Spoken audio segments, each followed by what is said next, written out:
Kant distingue en su analítica de la crítica de la razón práctica y en la fundamentación de la metafísica de las costumbres un sentimiento específico, él lo denomina el sentimiento de respeto, que está diferenciado de los sentimientos que surgen a través de la experiencia, en donde en esa experiencia cuenta la configuración individual, sensorial, perceptiva, que es diferente en cada individuo. Por lo tanto, los sentimientos emergen desde la relatividad individual que le compete a cada individuo y por lo tanto esa relatividad implica para Kant que los sentimientos que surgen empíricamente no pueden dar lugar a fundamentar leyes morales, porque las leyes morales tienen que ser leyes necesarias y universales. Por lo tanto, no pueden provenir de la experiencia en donde aparece ese aspecto individual, diferencial, que no se repite en otros individuos, sino que lo a priori, lo que es independiente de la experiencia, tiene para Kant vínculo con la estructura racional, que es necesaria y universal, presente de la misma manera en todos los individuos. El sentimiento de respeto justamente es distinguido por Kant porque surge a partir de la coincidencia que la razón experimenta consigo misma ante la evidencia de la necesidad de la acción prescripta por la ley moral, ante la necesidad de lo que la ley moral expresa en sí misma. Esta coincidencia de la razón consigo misma es una coincidencia necesaria, racional, universal, y ante esta evidencia de esta coincidencia necesaria y racional de la misma razón consigo misma, surge el sentimiento de respeto.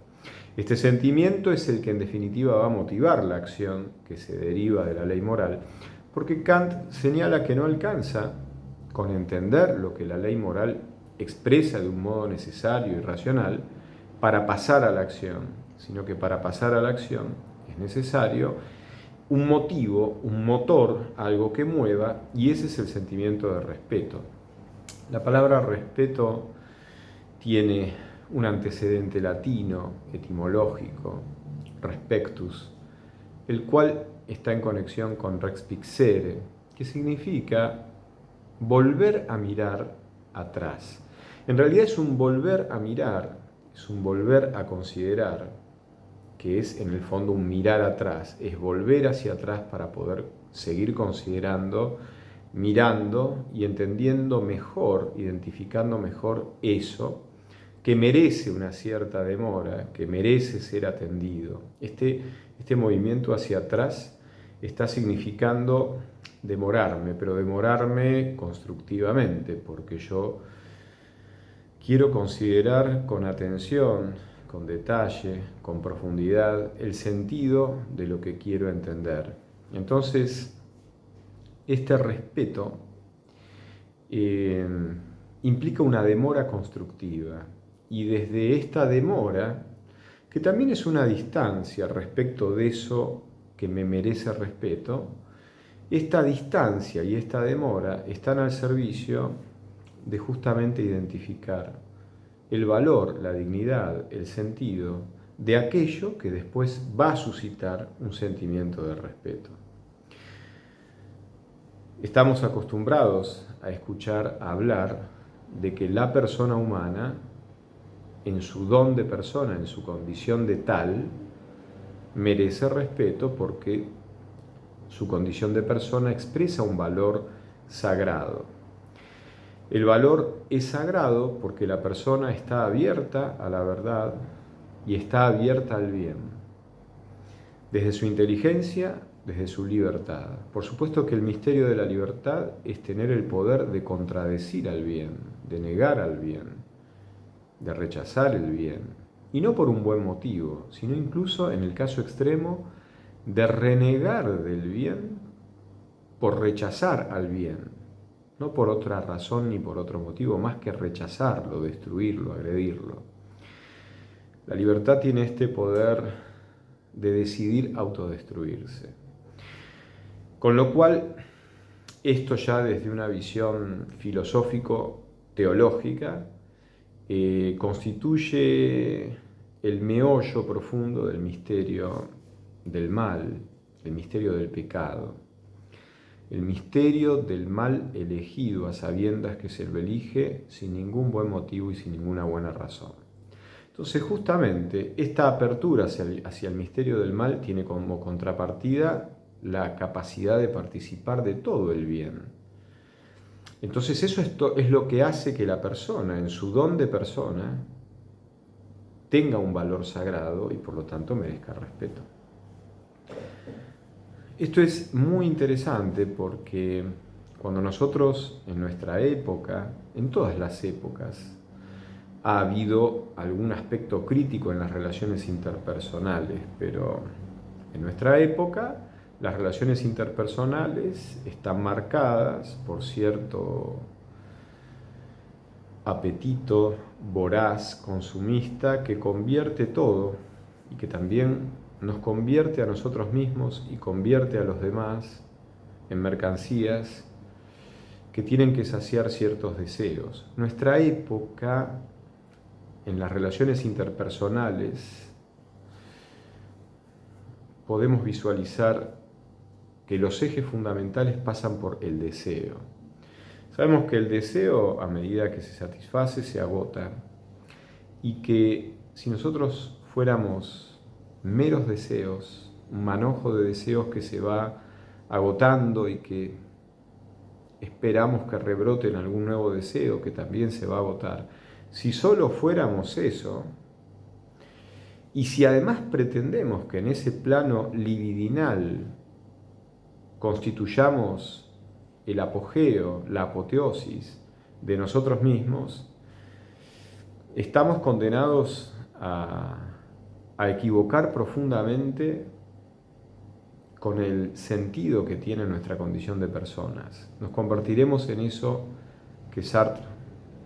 denominaba la pasión inútil. Pero nosotros no somos solamente deseos. Por supuesto que el deseo no es ni malo ni bueno. En términos generales, el deseo cumple una función. Y el deseo tiene un aspecto, por supuesto, tiene un aspecto positivo. Tiene un aspecto positivo que ejerce un papel positivo, pero dentro de un orden que lo configura y lo jerarquiza y lo pone en su lugar. Justamente lo que pone en su lugar a los deseos es el respeto. Justamente para que el otro no se convierta en una mercancía que necesito para apaciguar, calmar ese deseo que me devora, para que eso no ocurra con el otro y para que yo tampoco cometa una enorme injusticia contra la dignidad del don de mi propia persona. Para que no ocurra eso, tiene que aparecer el respeto, y el respeto me hace mirar hacia atrás, me demora frente al otro, porque el respeto me permite, en esa distancia que me demora constructivamente, reconocer nuevamente el valor sagrado que tiene la condición de persona del otro y de mí mismo. Y en ese valor sagrado yo entiendo que en una relación con un otro, lo que yo proponga con ese otro, lo que yo elija de ese otro, lo que yo haga o pretenda hacer con ese otro, tiene que estar a la altura de lo que ese otro en tanto persona merece. Cuando alguien es elegido, cuando yo elijo a alguien en mi vida, tengo que empezar justamente no por abalanzarme a ese alguien, si es que ese alguien de pronto constituye el objeto que va a saciar un apetito erótico, sexual, libidinal, el deseo que fuere, sino que justamente si eso ocurriera, el respeto me dice, pero lo que hagas tiene que estar a la altura de la dignidad personal que ese otro merece que se le respete. Y una persona, merece ser elegida, en definitiva, de manera integral. Sería indigno de hacer, de realizar contra alguien convirtiéndolo en un simple objeto de satisfacción de un deseo. Porque en ese tipo de elección puramente libidinal, nunca el otro está abarcado en su dignidad de persona. Nunca el otro es elegido integralmente. Es elegido en tanto un aspecto que objetivado lo constituye, lo desfigura y lo rebaja a ser un objeto de satisfacción del propio deseo. Yo al otro lo convierto en un objeto de satisfacción de mi propio deseo, pero lo rebajo, lo desfiguro. Nunca lo estoy abarcando como persona, nunca lo estoy eligiendo como persona, con la dignidad que una persona merece que se le considere, que se le respete. Entonces, en definitiva, incluso por ejemplo en las meditaciones de muchas versiones del Tantra, muy fluyentes en nuestros tiempos, se idealiza, se superlativiza esa apoteosis física del placer y del gozo sensual, que si se da, permite que cada uno de los amantes que se encuentra libere su propio potencial gracias a la mediación del otro. Pero todo esto, que en el fondo está hablando de una cualidad real que tiene el cuerpo humano, porque es una mediación absolutamente distintiva que sirve para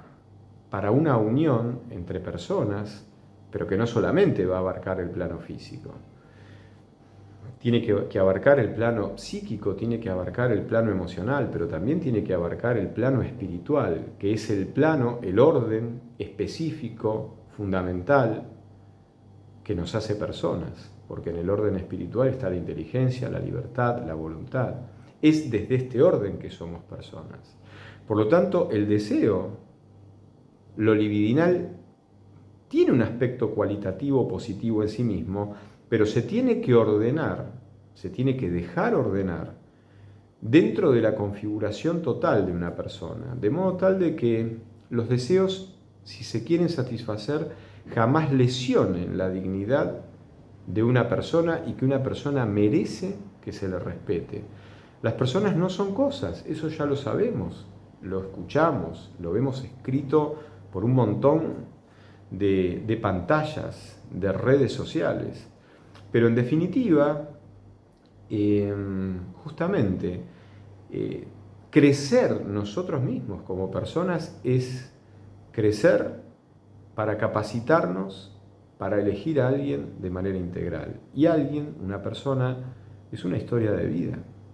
Es una historia de vida que abarca su biografía, su nacimiento intransferible,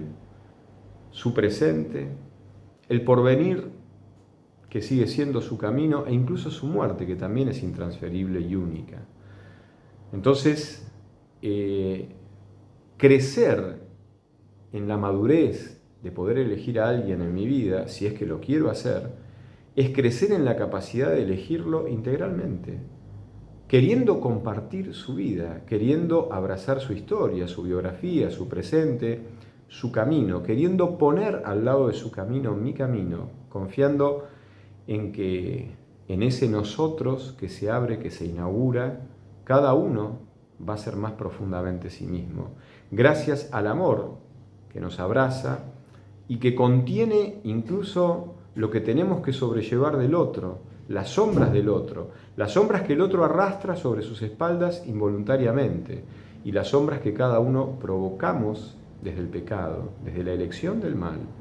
El amor abraza todo y el compromiso y la responsabilidad de elegir a alguien implica elegirlo integralmente de esta manera. Claro, para eso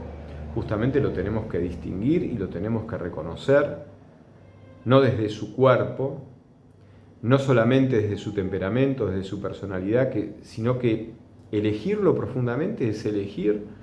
a alguien porque lo he reconocido en ese rasgo único e intransferible, que expresa el misterio singular e irrepetible de su persona, de su ser, que ningún otro ser puede ser. Cuando yo logro identificar a alguien en esa profundidad y encima me siento convocado a que mi propio misterio personal empiece un camino con ese alguien porque así lo elijo, así lo reconozco, así lo valoro de manera integral, entonces se dan las condiciones para una relación interpersonal amorosa, en donde el respeto es la brújula de todo lo que se va a abrir por delante. Eso no significa que el respeto inhiba la espontaneidad, el juego, la alegría, el placer, en absoluto. Las personas se realizan como varones o como mujeres. El cuerpo de una persona, ya sea masculino o femenino, es el significante de su identidad fundamental como persona. El cuerpo masculino es el cuerpo de un varón y el cuerpo femenino es el cuerpo de una mujer. Y fíjense que esos cuerpos tienen funciones biológicas recíprocas y complementarias. En la unidad de lo masculino y de lo femenino aparece la semblanza completa de lo que significa lo humano. Y además lo masculino y lo femenino son las condiciones sin las cuales lo humano no es fecundo, no hay lugar para una nueva persona. Esto está más allá de que las personas se autoperciban como deben autopercibirse. Para que una persona, por ejemplo, para que un niño descubra que es un varón y que por lo tanto toda su identidad es la de un varón, y esa identidad está remitida complementaria y recíprocamente con la identidad de una mujer, y se va a complementar como varón con una mujer. Para que esto un niño lo pueda descubrir, tiene que estar acompañado por figuras parentales, mamá, papá, muy presentes, muy asentadas, amorosamente integradas, sin que porque uno diga amorosamente, eso quiere decir que todo fluya con amor, sino que justamente el amor es el único capaz de abrazar la historia completa y el misterio completo de alguien, en sus luces y en sus sombras, las sombras que hereda y las sombras que ese alguien mismo provoca eligiendo ser sombrío. El amor es el único que puede elegir a alguien de manera integral. Entonces, el respeto es lo que me hace reconsiderar y mirar a alguien en su propio misterio. Y por lo tanto, si no me siento a la altura, porque no quiero, porque no me siento convocado, de abrazarlo, de elegirlo en la profundidad de su misterio, que es elegirlo en toda su historia de vida, en su porvenir, para hacer camino con su camino, precisamente entonces, por respeto a la persona, tengo que decir que no a cierto conjunto de deseos que esa persona me puede suscitar, me puede atraer, me puede apasionar eróticamente, libidinalmente, pero justamente si no estoy a la altura, por respeto y por amor a la dignidad de lo que la persona es, tengo que decir que no. Y más allá de este ejemplo de la relación varón-mujer interpersonal, erótica, en las relaciones con los demás, el respeto justamente me hace demorar en vez de avanzar. Y esa demora es una renuncia. Renuncio a ser esclavo de mis deseos. La renuncia no es la represión. Muchas veces escucho a personalidades que no conocen profundamente elementos filosófico-teológicos cristianos y desde esta ignorancia incluso citan fragmentos bíblicos, a veces con resentimiento, con mala intención, para desfigurar ciertos conceptos y ciertas visiones, tratando de proponer y de convencer a sus respectivos espectadores de que la visión cristiana está en contra del gozo sexual, está en contra del placer, está en contra del cuerpo. Sería absurdo eso porque esa cualidad positiva que tiene el cuerpo ya está configurada desde el Creador en lo humano. Justamente, se trata de otra cosa, se trata de que el cuerpo exprese de manera distintiva, con esa cualidad irreductible que tiene el gozo físico, una unión entre personas que es más que física. Y si realmente yo después de experimentar con alguien, porque hay un conocimiento sobre alguien y sobre uno mismo que tiene que pasar a la acción, que necesita de la experiencia, que nunca puede ser un conocimiento a priori, como pensaba Kant. Hay valores que se descubren en la experiencia, pero toda experiencia tiene que estar en el fondo orientada al conocimiento de la verdad. Y cuando yo verdaderamente voy viendo que no puedo abarcar a una persona tal como una persona mereciera ser elegida de la mejor manera, integralmente, entonces lo que tengo que hacer es detenerme, es renunciar. Si esto lo consideráramos en todas nuestras relaciones interpersonales, yo creo que nos podríamos liberar de toda esta inercia mercantil, avasallante, voraz, que convierte a las cosas y a las personas en mercancías para satisfacer, para calmar, para anestesiar nuestra incapacidad de ser profundamente personas, de ser profundamente humanos, de ser profundamente responsables y respetuosos de nosotros mismos, dignificando el honor de ser personas y de los demás. Si nosotros pudiéramos situarnos desde este respeto, con toda la libertad y la creatividad y la espontaneidad que valgan,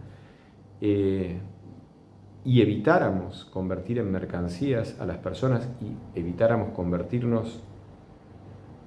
a nosotros mismos en mercancías, muchos de los horrores que nos espantan después socialmente se evitarían. En el fondo, los descuidos que nos permitimos en la cama a favor de los gozos que disfrutamos en la cama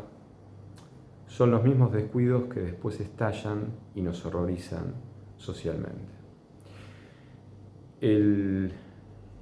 respeto implica tomar conciencia de que mi cuerpo, con sus funciones biológicas, es un significante de un sentido y un valor que está anunciando una identidad a partir del cuerpo que incluye el orden psíquico y el orden espiritual. El cuerpo de un varón está señalando a un varón que se va a realizar como varón psíquicamente y espiritualmente, viviendo la verdad, la libertad y el amor como un varón lo hace. Y del mismo modo le compete a la mujer. Pero bueno, estamos en una época en donde aparentemente la autopercepción sería el criterio suficiente para decidir y decir quiénes somos. Bueno, esto es una muestra del narcisismo que abunda y que está ligado en nuestra época con este matiz particular de todos estos programas que nos incitan a desarrollar nuestro poder individual, que aparentemente es el poder de todo el universo especificado en cada uno de nosotros, y gracias a ese poder aparentemente podríamos alcanzar un desarrollo, un bienestar, una alegría ilimitadas, que nos haría autosuficientes y haría que no dependiéramos ni necesitáramos ni de nadie ni nada.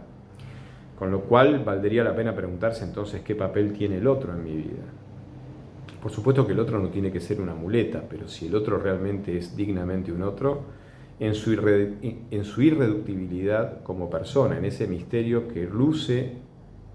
en ese otro y que es irreemplazable, y que en la presencia del otro todo lo que existe se reconfigura y se resignifica, potencialmente con una promesa de más amor, de más verdad, de más humanidad. Si todo eso es cierto, quiere decir que pensarnos totales es anular al otro, es indignificarlo y es vaciar de contenido lo humano y lo personal que está llamado a crecer en las relaciones interpersonales. Bueno, el respeto como condición, como demora constructiva, como distancia, para renunciar a lo que tenemos que renunciar si no estamos a la altura, de lo que tenemos que estar a la altura, por respeto a nosotros mismos y por respeto a la condición sagrada de persona, de cualquier persona, de cualquier otro. Hasta pronto.